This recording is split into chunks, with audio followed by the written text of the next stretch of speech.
Russia Ukraine యుద్ధం దృష్ట్యా ఒక కొత్త అంశం చర్చలోకి వచ్చింది. భారతదేశంలో విద్యార్థులు ఇతర చిన్న చిన్న దేశాలకు వెళ్ళి ఎందుకు మెడిసిన్ చదువుతున్నారు? దాదాపు ప్రతి ఏడాది 25,000 నుంచి 30,000 మంది భారతీయ విద్యార్థులు కేవలం మెడిసిన్ చదవటానికి ఇతర దేశాలు వెళ్తున్నారు. దానిలో ముఖ్యంగా మనం చూస్తే చైనా, జార్జియా, ఉక్రెయిన్, ఫిలిప్పీన్స్ ఇలాంటి దేశాలకు వెళ్తున్నారు. అసలు మన వాళ్ళు మెడిసిన్ విద్య కోసం అక్కడి దాకా ఎందుకు వెళ్తున్నారు? నిన్న మోడీ గారు ఒక పిలుపు ఇచ్చారు. హెల్త్ సెక్టర్లో బడ్జెట్ అలొకేషన్ సంబంధించి ఒక వెబినార్లో మాట్లాడుతూ భారతదేశంలో విద్యార్థులు భాష రాకపోయినా ఉక్రెయిన్ లాంటి దేశాలకు వెళ్ళి మెడిసిన్ చదువుతున్నారు. మన విద్యార్థులు మన దగ్గర మెడిసిన్ చదివితే బాగుంటుంది. ఆ దిశగా ప్రైవేట్ సెక్టర్ మెడికల్ ఎడ్యుకేషన్లో ఇన్వెస్ట్మెంట్స్ పెట్టాలి. స్టేట్ గవర్నమెంట్స్ ఈ మెడికల్ ఇన్వెస్ట్మెంట్స్కి మంచి లొకేషన్స్, మంచి మంచి ఏరియాస్ ఇవ్వాలి, మంచి ఇన్ఫ్రాస్ట్రక్చర్ క్రియేట్ చేయాలని చెప్పి మోడీ గారు పిలుపునిచ్చారు. అయితే అసలు మన వాళ్ళు ఎందుకు వెళ్తున్నారో ఒకసారి చూద్దాం. భారతదేశంలో నీట్ ద్వారా రిక్రూట్ అయ్యే సీట్స్ మొత్తం దేశం మొత్తాన్ని కలిపి సంవత్సరానికి 90,000 మెడికల్ సీట్స్ ఉన్నాయి. నీట్లో అండర్ గ్రాడ్యుయేట్ మెడికల్ కోర్స్కి అప్లై చేసేవాళ్ళు సంవత్సరానికి దాదాపు 16 లక్షల మంది విద్యార్థులు ఉన్నారు. అంటే ప్రతి ఒక్కొక్క సీటుకి 16 మంది పోటీ పడుతున్నారన్నమాట.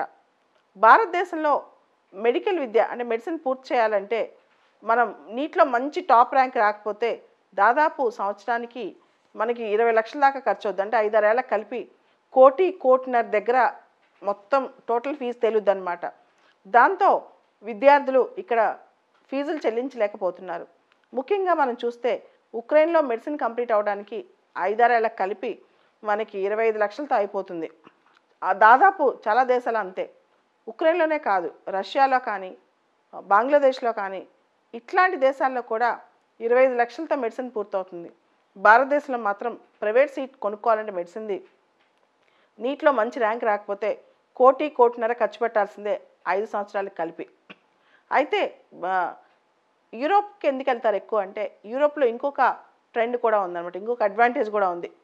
యూరోప్లో క్రెడిట్ ట్రాన్స్ఫర్ సిస్టమ్ ఉంది. అంటే నువ్వు ఒక కాలేజీలో 1 ఇయర్ చదివి దానిలో వచ్చిన మార్కులను, దానిలో కంప్లీట్ చేసిన సబ్జెక్ట్స్ను యూరోప్లో ఇంకో మంచి కాలేజీకి మార్చుకోవచ్చు. ఇండియాలో అలాంటి సిస్టమ్ ఇంకా పూర్తి స్థాయిలో రాలేదు కాబట్టి చాలామంది ఒక కాలేజీలో చేరి ఇంకో కాలేజీకి మారుతూ కూడా ఉంటారనమాట, ఇంకొక కంట్రీకి కూడా మారుతూ ఉంటారు. అక్కడ మెడిసిన్ విద్య కంప్లీట్ చేసుకొచ్చిన తర్వాత ఇండియాలో FMGE ఎగ్జామ్ రాస్తారు. ఫారెన్ మెడికల్ గ్రాడ్యుయేట్ ఎగ్జామ్ అనమాట.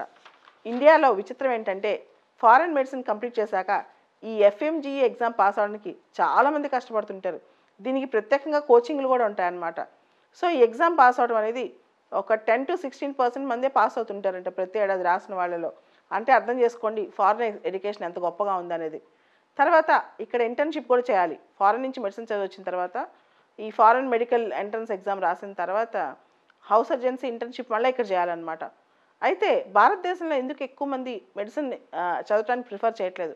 ఎఫర్ట్ చేయగలిగిన కొంతమంది ఫారిన్ కంట్రీస్ ఎందుకు వెళ్తున్నారంటే మన దేశంలో మెడికల్ కాలేజెస్లో క్వాలిటేటివ్ ఇన్ఫ్రాస్ట్రక్చర్ లేదు, హాస్పిటల్ అనుసంధానం అంత ఎక్కువ లేదు. మెడిసిన్ పూర్తయిన తర్వాత పీజీకి, రీసెర్చ్కి ఇన్సెంటివ్స్ తక్కువ ఉన్నాయి. దానికి స్కాలర్షిప్స్ కానీ, దానికి సంబంధించిన పేపర్స్ సంబంధించిన పెద్ద పెద్ద ప్రొఫెసర్ సపోర్ట్ కానీ ఇవన్నీ తక్కువనే. దాంతోపాటు ఫారెన్లో మెడిసిన్ చదివితే మంచి మంచి పే ప్యాకేజే కాకుండా quality of life, decent stand of living కూడా ఉంటుంది. ఇవన్నీ కూడా. అయితే ఫారెన్ దేశాల్లో ఇంకొక అడ్వాంటేజ్ ఏంటంటే జార్జియా కానీ, ఉక్రెయిన్ కానీ ఎటువంటి ఎంట్రన్స్ లేకుండా చాలా వరకు సీట్లు ఇచ్చేస్తారు. ముఖ్యంగా వాళ్ళు ఫారెన్ స్టూడెంట్స్ కోసం ఆ దేశాల్లో ప్రత్యేకంగా సీట్లు రిజర్వ్ చేసి పెడతారనమాట. సో ఉక్రెయిన్, జార్జియాలో అయితే డైరెక్ట్గా వెళ్ళి సీట్ కొనుక్కోవచ్చు, మెడిసిన్ సీట్ అనేది. అక్కడ ఎటువంటి ఎంట్రన్స్ ఎగ్జామ్ లేదనమాట. ఇండియాలో అయితే నీట్ లాంటి ఎగ్జామ్స్ రాయాలి. సో అక్కడ చదువుకుని వచ్చిన వాళ్ళు మాత్రం ఇక్కడ ఇబ్బందులు పడుతున్నారు.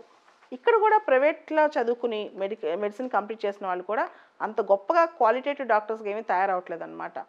సో దీంతో పాటు మన దగ్గర క్వాలిఫైడ్ ఫ్యాకల్టీ కానీ, నెసరీ ట్రైనింగ్ ఉన్న ఫ్యాకల్టీ కానీ, ఇంటర్నేషనల్ ఫ్యాకల్టీ కానీ రావడం కూడా తగ్గిపోయింది. ఈ ఫ్యాకల్టీ ఇంటర్నేషనల్గా పబ్లిష్ చేసిన పేపర్స్ కూడా తగ్గిపోయాయి అనమాట. దీంతో ఇది కొంచెం కష్టంగానే మారింది. దాంతోపాటు మనం చూసాం ఈ మైనారిటీ ఎడ్యుకేషన్ ఇన్స్టిట్యూషన్స్లో మైనారిటీ కాలేజెస్, మెడికల్ కాలేజెస్ ఈ కాలేజెస్లో కూడా అంత క్వాలిటీ అనేది తక్కువైపోయింది. భారతదేశంలో మొత్తంగా ఈ మధ్య కాలం వరకు దాదాపు 536 మెడికల్ కాలేజెస్ ఉన్నాయి, ఇంకా పెంచుతున్నారు. లాస్ట్ ఇయర్ ఉత్తరప్రదేశ్లో ఒకటేసారి 8-9 మెడికల్ కాలేజెస్ పెట్టారు. ఆంధ్రాలో కూడా సీఎం అనౌన్స్ చేశారు. అయితే భారతదేశంలో చాలా వరకు మిడిల్ క్లాస్ పాపులేషన్ కాబట్టి వీళ్ళందరికీ మెడిసిన్ చదవాలని, పిల్లల్ని చదివించాలని ఆశ కాబట్టి చాలా వరకు వాళ్ళని మనం ఫారెన్ పంపిస్తూ ఉంటాం. భారతదేశంలో ప్రతి ఒక్క డాక్టరు దాదాపు డాక్టర్ పీపుల్ రేషియో ఏంటంటే 1511 పీపుల్కి ఒక డాక్టర్ ఉన్నారు. 1511 మంది జనాభాకు ఒక డాక్టర్ ఉన్నారు. వరల్డ్ హెల్త్ ఆర్గనైజేషన్ నామ్ ప్రకారం ప్రతి 1000 మంది జనాభాకి ఒక డాక్టర్ ఉండాలన్నమాట. అంటే ఇండియాలో డాక్టర్ల కొరత బాగానే ఉంది. మనం క్యూబా లాంటి మోడల్స్ చూస్తే క్యూబాలో మెడికల్ ఎడ్యుకేషన్ మొత్తం గవర్నమెంట్ హ్యాండ్స్లో ఉంటుంది. దాంతోపాటు వాళ్ళు కంపల్సరీ కమ్యూనిటీ సర్వీసింగ్ చేయాలన్నమాట. ప్రతి డాక్టరు గవర్నమెంట్లో చదువుకుని ఖచ్చితంగా గవర్నమెంట్కి వర్క్ చేసి పెట్టాలి. ఇండియాలో ఇప్పుడు ఈ మోడల్స్ కొంత కరువయ్యాయి. కానీ ఓవరాల్గా మెడికల్ ఎడ్యుకేషన్లో మాత్రం ఇంకొక మేజర్ థింగ్ ఏంటంటే మనకు తెలుసు, national medical commission, medical education సంబంధించి regulatory body national medical commission ఉంది. అయితే ప్రతి ఇయర్ వీళ్ళు మెడికల్ కాలేజెస్ వాళ్ళు లైసెన్సులు రెన్యూ చేసుకోవడం, వాళ్ళ యొక్క రెగ్యులేషన్స్ అన్నిటిని గైడ్లైన్స్ని పూర్తి చేయటం, టఫ్ కాంప్లెక్స్ మెకానిజమ్స్ అనమాట. ఇక్కడ మెడికల్ కాలేజీలో ఇన్వెస్ట్ చేయాలంటే అందరూ ప్రైవేట్ ఇన్వెస్టర్స్ భయపడుతున్నారు.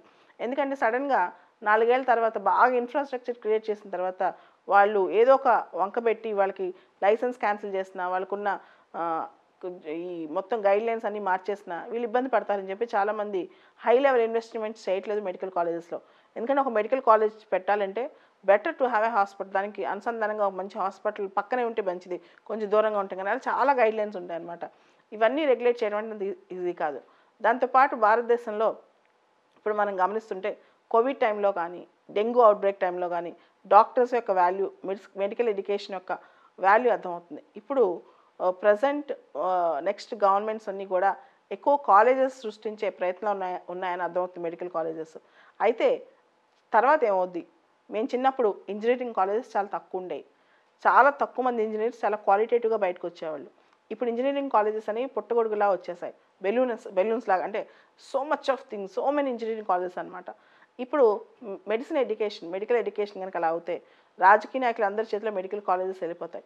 ఆ తర్వాత అవి కాస్త ఇన్ఫ్రాస్ట్రక్చర్ పోయి డాక్టర్ కూడా వాల్యూ లేకుండా పోద్ది. కాబట్టి మెడికల్ కాలేజెస్ పెంచాలి తప్పులేదు, మెడిసిన్ సీట్స్ పెంచాలి తప్పులేదు. At the same time qualitative education అందించే దిశగా నేషనల్ మెడికల్ కమిషన్ చర్యలు తీసుకోవాలి.